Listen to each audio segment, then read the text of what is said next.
Hello guys, स्वागत है आप सबका। तो आज हम बात करेंगे अदानी एनर्जी सॉल्यूशन की। 1060 के ऊपर बंद रहा, फ्लैट बंद रहा आज, क्योंकि कल जो है क्वार्टर फोर के रिजल्ट है। तो मुझे ऐसा लग रहा है कि जो ट्रेडर्स हैं वो उसका वेट कर रहे हैं कहीं ना कहीं। आज भी अगर देखें तो 5 और 9 डेज के मूविंग एवरेज के ऊपर इसने क्लोजिंग दी है, तो ये बात यहाँ पर अच्छी लग रही है। रिजल्ट कैसे रह सकते हैं उसका हम अनुमान लगाने की कोशिश करेंगे। पहले तो आज के कारोबार की ज़रा बात कर लेते हैं। तो यहाँ पर आप देख सकते हैं मैसिव वॉल्यूम आज भी देखने को मिला। इसकी ज़रा डिलीवरी वॉल्यूम देखिए, 17.5 लाख की डिलीवरी उठी है, वो भी परसेंटेज के अंदर भी देखें तो 62%। 100 शेयर अगर ट्रेड हुए तो 62 शेयर तो इसके अंदर डिलीवरी उठ चुकी। तो ये काफ़ी बढ़िया यहाँ पर पॉजिटिव बात लग रही है। अब यहाँ पर हम देख लेते हैं रिजल्ट कैसे रह सकते हैं। तो पहले तो इसके फंडामेंटल की बात करें, मार्केट कैप इसका 1,18,000 करोड़ है, बड़ी कंपनी है। और यहाँ पर अभी देखें पी रेशियो हाई अभी दिख रहा है 100 के ऊपर, बुक वैल्यू भी 107 है। और आर ओ सी और आर ओ ई ये भी अगर देखें तो 10% के ऊपर ही यहाँ पर दिख रहा है। और 52 वीक हाई लो आप देख सकते हैं। और इसकी फेस वैल्यू 10 रुपये है। और कंपनी का बिजनेस क्या है तो ये भी आप यहाँ पर देखें। तो Adani energy solution is the part of Adani portfolio, is a multi-dimensional organization with presence in various facts of the energy domain, namely power transmission के अंदर है, डिस्ट्रीब्यूशन के अंदर है, power transmission, distribution, smart metering and cooling solution. और ये smart metering का भी बिजनेस मुझे काफ़ी बढ़िया लग रहा है। इसी क्वार्टर के अंदर इसने अपडेट भी दी थी कि इसके अंदर जो है एक ये बिजनेस इसका अच्छा भी रहा है। आगे देखते हैं क्वार्टरली रिजल्ट। तो जैसे कि पिछले साल अगर देखें मार्च महीने में 3350 करोड़ के आसपास की इसका रेवेन्यू रहा था। इस दिसंबर की अगर बात करें तो 45 करोड़ के आसपास का जो है इसका रेवेन्यू रहा। रेवेन्यू के अंदर अच्छी खासी ग्रोथ देखने को मिली, हालांकि प्रॉफिट के अंदर उतनी ग्रोथ देखने को नहीं मिली क्योंकि खर्चे कुछ बड़े हो गए इसके। इस साल मुझे ऐसा लग रहा है कि इस क्वार्टर के अंदर आई थिंक जो है इसका रेवेन्यू जो रह सकता है मेरे अनुमान से 5,000 करोड़ के आसपास का रह सकता है। और इसका जो प्रॉफिट है वो भी जो है तकरीबन 400 से, या फिर ये कहे कि 425 करोड़ से लेकर 500 करोड़ के बीच में एक रेंज रह सकती है, ऐसा मुझे लग रहा है।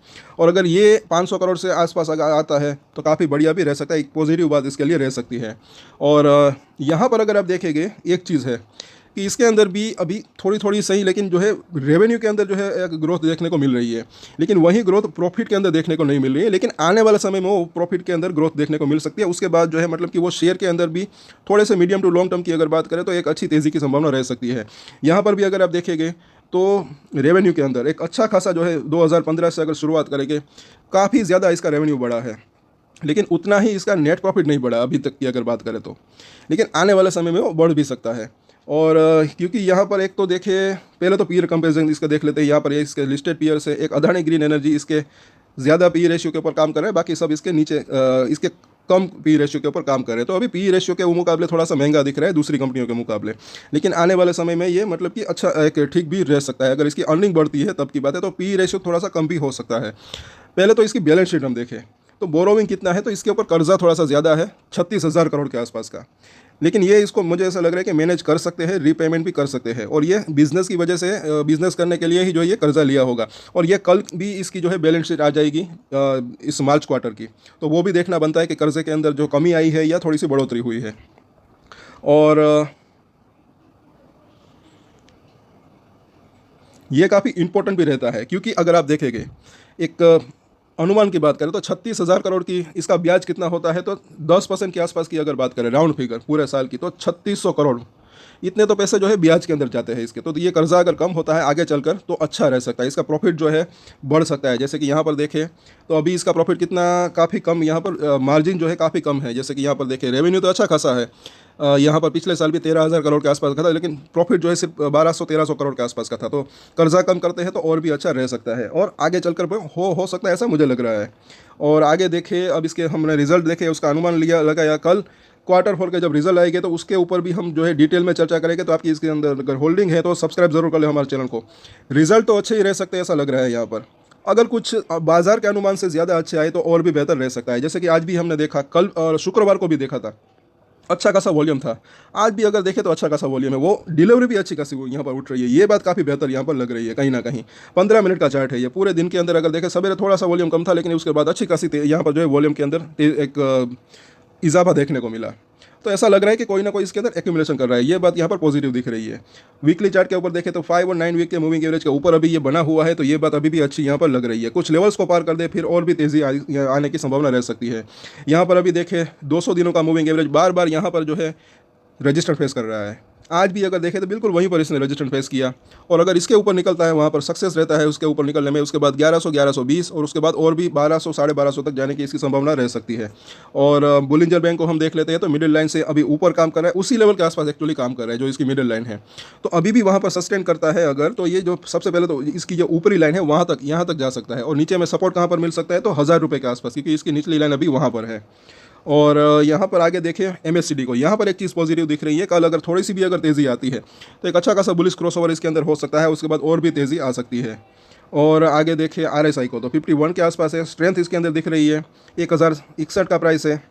नीचे में अगर थोड़ा सा भी आता है तो 100 रुपये के आसपास और भी एक अच्छा सपोर्ट मिल सकता है इसको। ये फिबोनाची का रिट्रेसमेंट ये काफ़ी यूज़फुल रह सकते हैं, यह खास करके हमारे नए व्यूअर्स के लिए है, जिनको नहीं पता उनको बता दूँ। यहाँ से लेकर यहाँ तक की जो तेज़ी आई थी उसके रिट्रेसमेंट है, प्राइसेस के अंदर थोड़ा सा डिफरेंस हो सकता है।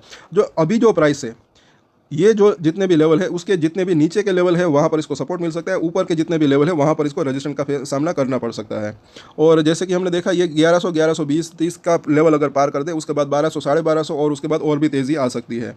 और एक साल, कई लोग हमें पूछते हैं कि ये 1 ईयर में कहाँ तक जा सकता है, तो मुझे ऐसा लग रहा है कि 1 ईयर के अंदर अंदर जो है ये 1700 रुपये से लेकर 2000 प्लस तक जाने की इसकी संभावना रह सकती है। साथ साथ कल जो है इसके Q4 के रिजल्ट है, उसका इम्पैक्ट तो इसके ऊपर पड़ ही सकता है शॉर्ट टर्म की हम बात करें। लेकिन सुप्रीम कोर्ट की जो न्यूज़ है वो कभी भी आ सकती है, अगर उसके अंदर कुछ और भी पॉजिटिव न्यूज़ आती है तो इसका इम्पैक्ट भी इसके ऊपर पड़ सकता है। और जब भी ये 1200, 1250 को क्रॉस करेगा तो मुझे ऐसा लग रहा है उसके बाद जो है सबसे पहले ये 1500 से 1700 तक जाने की इसकी संभावना रह सकती है, और 1700 को पार करता है उसके बाद 2000 प्लस जाने की संभावना रह सकती है। तो भले ही शॉर्ट टर्म के इसके अंदर वॉलेटिलिटी रहे, लेकिन मीडियम टू लॉन्ग टर्म थोड़ा सा अगर टाइम दे इसको तो एक अच्छी तेज़ी की संभावना रह सकती है, ऐसा मुझे लग रहा है। क्योंकि इसके फंडामेंटल जो है वो मुझे काफ़ी बेहतर लग रहा है, क्योंकि पावर कंजम्पशन अगर बात करें, इंडिया की पॉपुलेशन जो है काफ़ी ज़्यादा है, तो पावर की डिमांड तो रहेगी रहेगी ऐसा मुझे लग रहा है, और उसके अंदर बढ़ोतरी भी हो सकती है कहीं ना कहीं। तो इस वजह से इसका जो फंडामेंटल है काफ़ी स्ट्रॉन्ग मुझे दिख रहे हैं, तो मीडियम टू लॉन्ग टर्म काफ़ी बेहतर रह सकता है। बाकी कल वापस से चर्चा करेंगे Q4 के रिजल्ट आने के बाद। लाइव मार्केट के ऊपर भी अगर हो सकेगा तो इसके ऊपर चर्चा करेंगे सवेरे। तब तक के लिए हमारे चैनल को सब्सक्राइब जरूर करें अगर आप नए हैं, और शेयर भी जरूर करें और लाइक भी जरूर करें अगर आपको जानकारी अच्छी लगे। और एक स्टैंडर्ड डिस्क्लेमर जो कि मैं हमेशा देता हूँ, आप कोई भी ट्रेड ले उससे पहले अपनी रिसर्च करें, अपने फाइनेंशियल एडवाइजर की सलाह ले, उसके बाद ही कोई डिसीजन ले, और डिसीजन ले तो उसकी जिम्मेदारी मैच्योरिटी के साथ खुद ही ले। ये वीडियो मैंने एजुकेशन पर्पस के लिए बनाया है, मेरी तरफ से कोई भी बाय या सेल की रिकमेंडेशन नहीं है। Thank you.